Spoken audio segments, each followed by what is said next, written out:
નમસ્કાર, મારું નામ પટેલ નિર્માબેન જયંતિલાલ, દેથરી પગાર કેન્દ્ર શાળા, તાલુકો સિદ્ધપુર, જિલ્લો પાટણ. છેલ્લા 6 વર્ષથી તાલુકા કક્ષાએ અને જિલ્લા કક્ષાએ મારું ઇનોવેશન રજૂ કરું છું.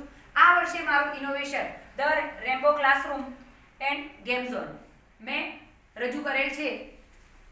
આ રેમ્બો ક્લાસરૂમ હું છેલ્લા 4 વર્ષથી શાળા કક્ષાએ એપ્લાય કરી રહી છું. રેમ્બો ક્લાસરૂમમાં ઇંગ્લિશ વિષયમાં વિદ્યાર્થીઓ નિરસતા ધરાવતા હતા. વાલીનું ઇંગ્લિશ મીડિયમ તરફ વધારે આકર્ષણ હતું. તદુપરાંત વિદ્યાર્થીઓ લેખન કાર્યમાં ઇંગ્લિશ આલ્ફાબેટ્સનો વધુ પડતો ઉપયોગ કરતા હતા. એ નિવારણ હેતુસર મેં અનેક પઝલ્સ ગેમ બનાવેલી છે, જેમાં ઇંગ્લિશ આલ્ફાબેટની પઝલ ગેમ બનાવેલી છે કે જે વિદ્યાર્થી આલ્ફાબેટ્સ પ્રમાણે આલ્ફાબેટ આ રીતે સેટ કરે છે. તદુપરાંત આઈસ્ક્રીમ સ્ટિકમાંથી મેં પઝલ્સ ગેમ બનાવેલી છે. દરેક આઈસ્ક્રીમ સ્ટિક ઉપર કલર બનાવેલા છે, કલર કોડ મારેલા છે. કલર કોડ પ્રમાણે વિદ્યાર્થી કલરને સેટ કરી પહેલી અને બીજી ABCD સમજી શકે છે. તદુપરાંત મેં આ રીતે કલર્સ ગેમ બનાવેલી છે કે કલર્સ પ્રમાણે વિદ્યાર્થી આ રીતે સ્ટિકને ગોઠવે છે. તદુપરાંત ઓપોઝિટ વર્ડની મેં પઝલ્સ ગેમ બનાવી છે. વિદ્યાર્થી ઓપોઝિટ વર્ડ આ રીતે સેટ કરે છે અને પોતે યાદ પણ રાખે છે. ક્લોક બનાવેલી છે, સ્ટોરી પ્રમાણે મોહરા પપેટ બનાવેલા છે, અંગુલી પપેટ્સ બનાવેલા છે.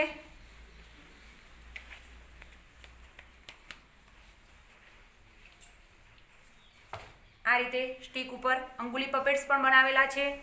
તદુપરાંત એનિમલ્સ પઝલ્સ ગેમ બનાવેલી છે.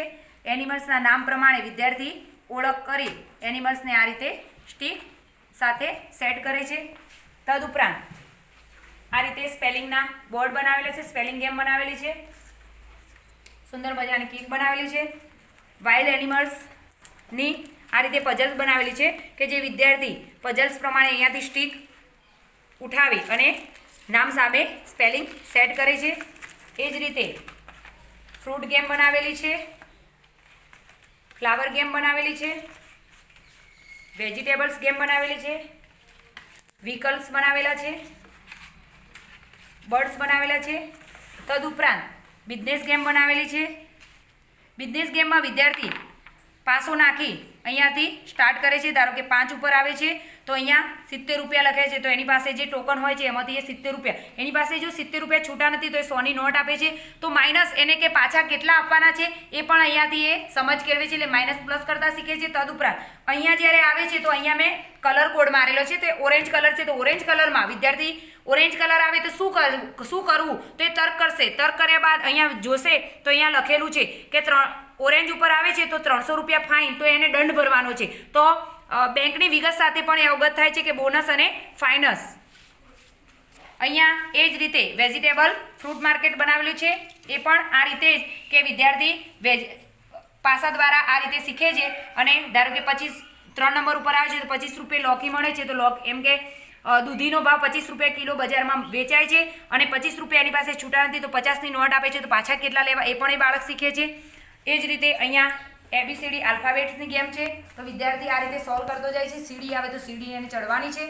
જો એ સાપ પર આવે છે તો સાપના મોઢાથી નીચે સીધું પાછો જાય છે. એ જ રીતે મેં સ્પેલિંગની પઝલ્સ બનાવેલી છે કે પઝલ્સ આ રીતે બ્લેક છે તો બ્લેક સ્પેલિંગ સેટ કરશે, આ બાજુ બ્રાઉન છે. એ જ રીતે આ ક્વેશ્ચન વર્ડ છે, તો વિદ્યાર્થી સ્ટાર્ટ અહીંયાથી કરશે. વોટ ઇઝ યોર નેમ, તો એ પોતાનું નામ બોલશે અને આ રીતે પઝલ્સ સોલ્વ કરશે. ફિનિશ ઉપર આવશે ત્યારે એ વિજેતા ગણાશે. આ રીતે 1 થી 15 સુધીના સ્પેલિંગો એ પોતે પાકા કરે છે અને યાદ કરે છે.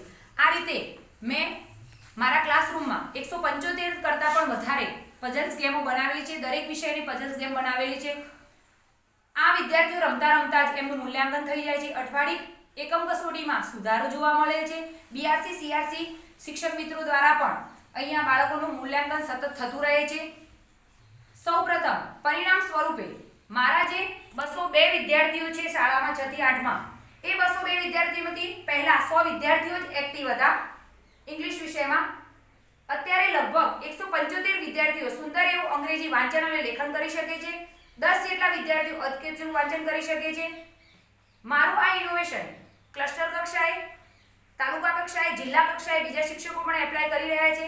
તદુપરાંત WhatsApp ગ્રુપ દ્વારા મેં જિલ્લાની અનેક જિલ્લાઓની મારા મિત્રો મિત્રોને આ ઇનોવેશન શેર કરેલ છે એ લોકો પણ પોતાની શાળા કક્ષાએ એપ્લાય કરી રહ્યા છે. આ ઇનોવેશન સંપૂર્ણ રીતે શાળા કક્ષાએ હાલ કાર્યરત છે. અવર હેલ્પનેસ બનાવેલ છે.